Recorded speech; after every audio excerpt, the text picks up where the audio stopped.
Welcome, fellow WPO members. My name is Michelle. I'm the CEO of Spice for Life Women's Network. We connect women with brands, personalities, expertise online, where we amalgamate the resource to connect, inform, and inspire. Thank you for spending some time with me today while I represent the Cape Town chapter, who are terribly disappointed not to be in Canada with you this year, but send fond greetings for a very successful conference. Globally, we have all been touched by the dramatic economic developments over the past years. And I'm sure as fellow entrepreneurs, we all relate to the notion that where adversity lies, opportunity can be found.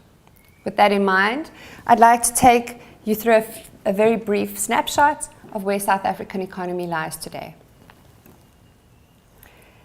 SA is 1/8 of the size of the US and has 7 climatic conditions from Mediterranean to subtropical and semi-desert.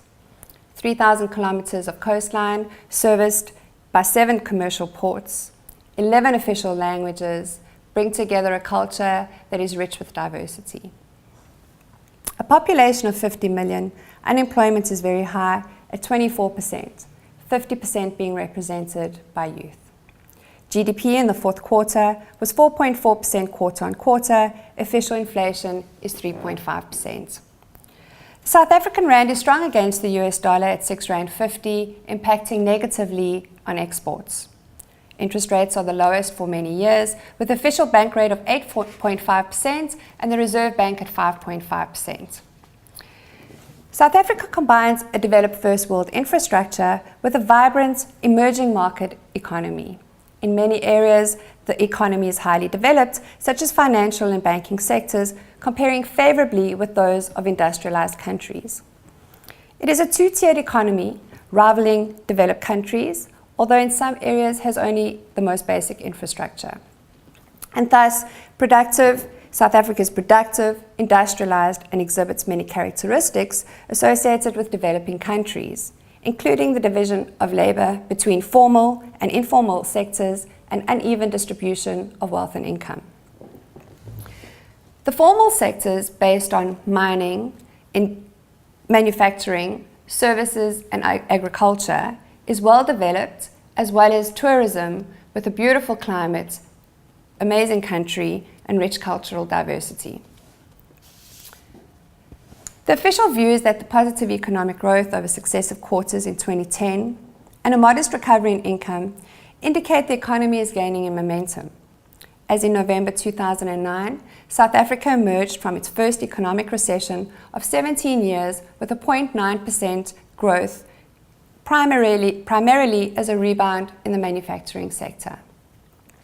The revised 2011 budget, however, showed a decline in personal income tax of 1.1 billion rand, and corporate income tax declined by 1.5 billion rand, though signs going forward included recovery in demand of commodity prices.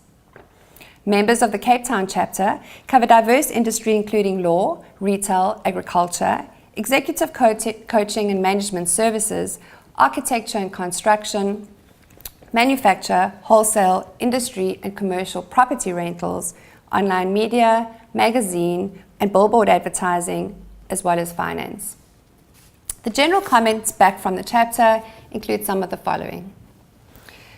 A very slow start to 2011, with the tail of the recession having a long sting.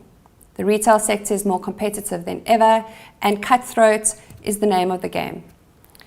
High-end and healthy choices are affected as consumers are very price conscious, affecting our members in agriculture and food distribution.